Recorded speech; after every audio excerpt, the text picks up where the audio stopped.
बार रो पड़ा था, मैं भी जोश में आके मैं भी, अरे भैया मत मरो बोल के हाथ जोड़ के उनको प्रणाम किया। मैं 2-3 साल बचे रहो, मैं आपको बचा लूंगा बोल के रोते हुए भी मुझे बोलना पड़ा। ऐसा इतना बुरा हालत था। लेकिन आज एक कट्टरपन से हमने काम किया। आपके सामने बैठा हुआ है हमारे सोमेश कुमार जी, जो भूतपूर्व चीफ सेक्रेटरी है, साबिका चीफ सेक्रेटरी है तेलंगाना राज्य का। मेरे साथ उन्होंने काम किया, अभी रिटायर हुआ है।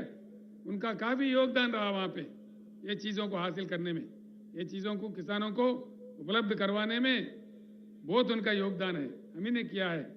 महाराष्ट्र में क्या हुआ भाई? महाराष्ट्र का चीफ सेक्रेटरी नहीं है, सेक्रेटरीज नहीं है, कैबिनेट है, सब कुछ है, आमदार है, खासदार है, फिर यहां क्यों नहीं होता? सवाल ये है। मैं आपसे प्रार्थना यही करूंगा, इसीलिए इन चीजों के मद्देनजर ही मैंने आवाज दिया है, मैंने पुकारा है, अब की बार किसान सरकार। किसान भाइयों को मैं प्रणाम करता हूं। आप खेत जाना, हल चलाना सीखते हो, जानते हो, एक बार असेंबली की तरफ क्यों नहीं जाते? आप खुद आमदार क्यों नहीं बनते? आप खुद खासदार क्यों नहीं बनते? नेता, बड़े बड़े मोटे नेता नहीं चाहिए हमको, हम में से खुद नेता बनेंगे। अगर आप साथ दो तो बिल्कुल हम खुद नेता बनेंगे। किसान भाइयों को मेरा एक अपील है, अगर आप नहीं कर पाओगे, मैं सारे महाराष्ट्र किसानों को यहां से आवाज दे रहा हूं, आगामी जिला परिषद चुनाव आपके हाथ में है। शहर के वोट नहीं रहते उसमें, पंचायत राज इलेक्शन बोले तो देहाती वोट है, सारे वोट हमारे हैं। सारे के सारे जिला परिषद पे गुलाबी झंडा लहरा दो, क्या क्या भाग के नहीं आता मैं देखता हूं, आपके पीछे भाग भाग के आ जाएगा। एक ही सभा नांदेड़ में हुआ तो असेंबली में बजट आ गया 6,900 करोड़ और कह दिया कि भाई किसान को 10,000 देंगे। क्या भीख दे रहे हैं? जो तेलंगाना में जब दे सकता है एकड़ को 10,000, तो महाराष्ट्र में क्यों नहीं दे दीजिए।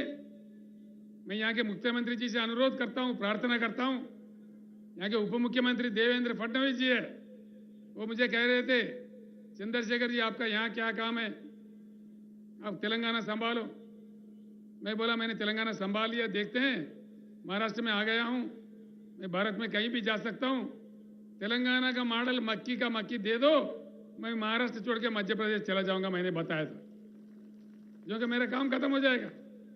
किसानों का जो मेरा मिशन है बीआरएस का, वो मेरा खत्म होगा और मैं सीधे ही मध्य प्रदेश चला जाऊंगा। यहां आप राज कर लो, देना है तो बोलो, दे दो। क्या बात है, महाराष्ट्र में धन की कमी नहीं है, मन की कमी है। धन बहुत कुछ है, तेलंगाना से ज्यादा धन है, अगर चाहे तो दे सकते हैं, क्यों नहीं देते? मैं इसीलिए मैं आपको तरकीब बता रहा हूं, मंत्र बता रहा हूं। सीधी उंगली से नहीं आता घी, तो टेढ़ा उंगली से निकालना चाहिए और समझदारी से हमको काम लेना चाहिए। क्योंकि जो भी बात है हमको गुमराह करते हैं, डिजिटल इंडिया बोलते, मेक इन इंडिया बोले। यहां इस शहर में कितने चाइना बाजार है भैया? 100 के ऊपर है मेरे ख्याल से। गली गली में एक चाइना बाजार है। मेक इन इंडिया में सच्चाई है तो भारत बाजार रहना चाहिए ना, चाइना बाजार क्यों आ रहा है? किधर गया मेरा भारत बाजार? सब जोक करते हैं लोगों से, मजाक करते हैं, अपने मजाक उड़ाते हैं। Make in India joking India हो गया, डिजिटल इंडिया का एक मजाक हो गया। तो देख लीजिए, सोचिए मैं जो कह रहा हूं, पूरा तेलंगाना मॉडल यहां हासिल करना है तो जिला परिषद चुनाव में आप एकदम गुलाबी झंडा लहरा दीजिए, सारे भाग भाग के आ जाएंगे, दिल्ली से मुंबई से सब भागने लगेंगे गांव में। ये आप कीजिए। दूसरा भी एक बात है जो मैं आपके सामने रखता हूं। दलित भाई है हमारे, आदिवासी भाई है, किसान भाइयों की समस्या है। दलित भाई कब तक रहे ऐसे गरीब बने रहे? क्या उनकी किस्मत में यही है? हजारों साल से उनको हम सताए। आज देश का फर्ज बनता है उनके पीछे खड़े रह के उनके भी विकास के लिए काम करना, हर व्यक्ति का, हर भारतीय का फर्ज बनता है। इसको हमें गर्व से स्वीकारना चाहिए। दलित भाई हमारे भाई है, इसीलिए हमने दलित बंधु काम भी शुरू किया है। फडणवीस साहब, आप भी दलित बंधु शुरू करो महाराष्ट्र में। मैं महाराष्ट्र छोड़ दूंगा, किसी अन्य जगह जाऊंगा। दीजिए दलित बंधु, क्यों नहीं देते? जिस राज्य में अंबेडकर साहब का जन्म हुआ, पूरे देश के लिए, दुनिया के लिए उन्होंने काम किया, इसीलिए हमने अंबेडकर जी के यादगार में, उनके पूरे भारत में प्रतिष्ठावान 125 फुट वाला उनका मूर्ति वहां खड़ा किया हैदराबाद में। और अब हैदराबाद, तेलंगाना का जो मंत्रालय है, उसका नाम भी डॉक्टर BR अंबेडकर मंत्रालय रख दिया हमने। ये काम हमने किया है, ये काम होना चाहिए। मैंने प्रधानमंत्री जी से अनुरोध किया, प्रधानमंत्री जी, आपने जो नया पार्लियामेंट बिल्डिंग बनाया दिल्ली में, अगर आपको प्यार है, मोहब्बत है, तो उस बिल्डिंग को भी अंबेडकर जी का नाम दीजिए, पूरे देश खुश हो जाएगा। ये मैं अनुरोध करता हूं। दूसरा एक बात मैं बताना चाहूंगा, हमको किसी चीज की अपेक्षा है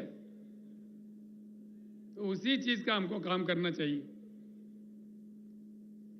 अगर फल खाना है, फल की अपेक्षा है, तो फल का पेड़ लगाना चाहिए ना, तभी फल मिलेगा। पेड़ कांटों का लगाओ, फल की अपेक्षा करो, कहां से मिलेगा भाई? मिलेगा? नहीं मिलेगा। दूध का अपेक्षा है, गधों को घास डालो और गाय से दूध मांगो, मिलेगा?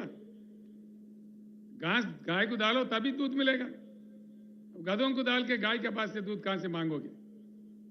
तो जब हम काम कर रहे हैं, जब अपने वोट का इस्तेमाल कर रहे हैं, सही वोट देना चाहिए। किसको देना चाहिए? हमारे भलाई के लिए कौन काम कर रहा है, कौन तड़पता है, उनको देख के हमको काम करना चाहिए।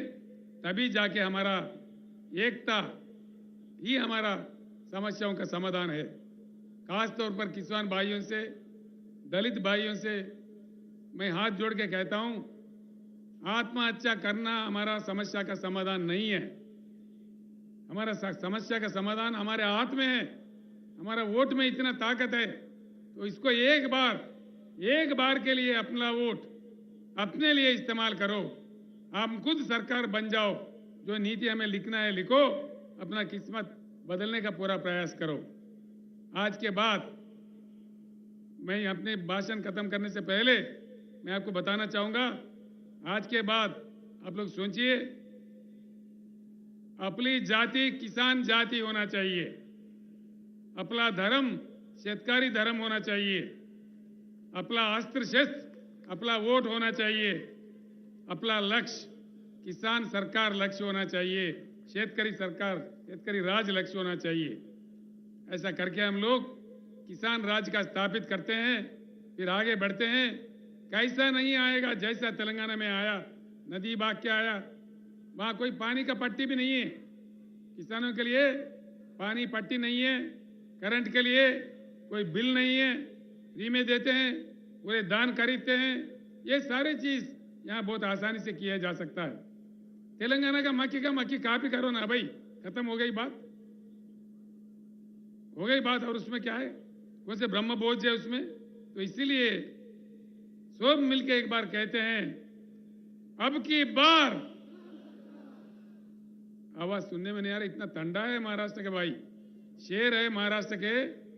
अब की बार, अब की बार, अब की बार। धर्मस्य विजयोस्तु अधर्मस्य विनाशोस्तु, प्राणिषु सद्भावनास्तु, विश्वस्त कल्याणमस्तु। जय महाराष्ट्र, जय भारत। मैं आपसे विदा होता हूं।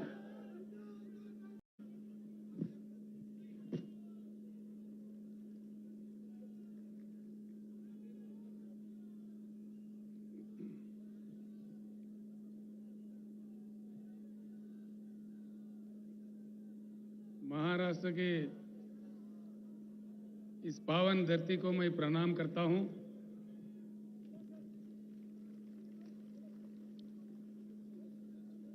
महाराष्ट्र राज्य के भारत राष्ट्र किसान समिति के अध्यक्ष आदरणीय श्री मानिक कदम जी, सीनियर नेता लोहा के एक्स-एमएलए श्री शंकरअण्णा दोंगड़े जी, श्री अन्ना साहेब माने पाटिल जी, श्री अब्दुल कदीर मौलाना जी, श्री हर्षवर्धन जाधव जी, श्री आबाई पाटिल चिटगांवकर जी, श्री संतोष माने जी, श्री अप्पा साहेब माने जी, हरिभाव राठौड़ जी, दिलीप अन्ना गोरे जी, श्री प्रवीण जेतवाड़ जी, शिवराज बंगर जी, श्री फिरोज पटेल जी, लगता है फिरोज पटेल का हवा ज्यादा है।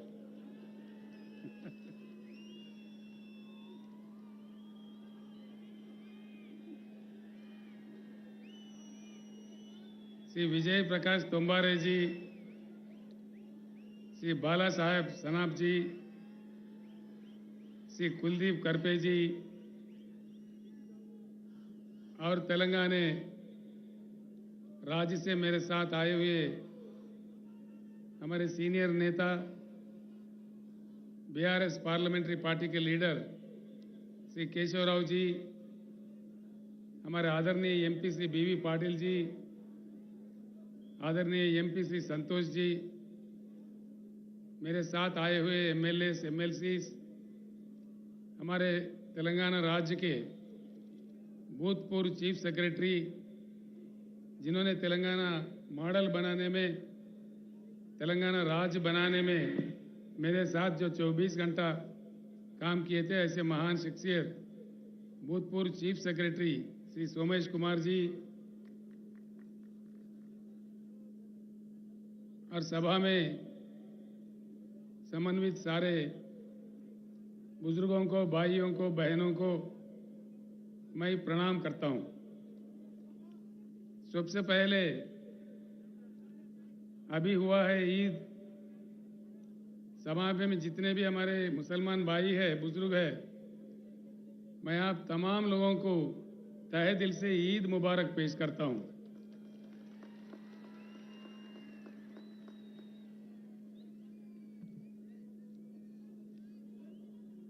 इन दिनों में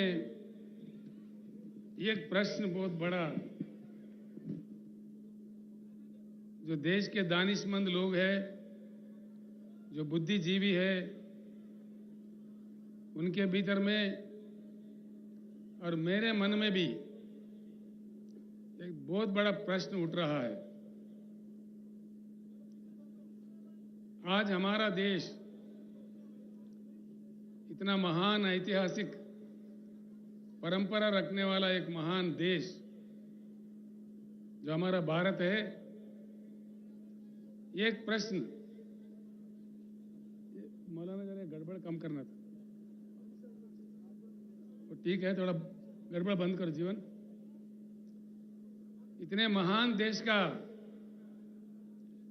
आज का हमारा देश का लक्ष्य क्या है? भारत का कोई गोल, कोई लक्ष्य है या भारत अपना लक्ष्य खो बैठा है? ये प्रश्न मुझे खाए जा रहा है कई दिन से। ये कौन है भाई?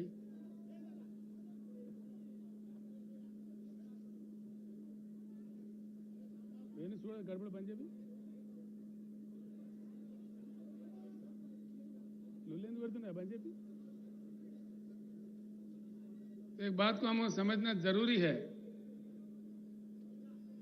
सबसे पहले मैं आपसे एक प्रार्थना करूंगा, जो मैंने नांदेड़ में भी किया था, लोहा में भी किया था,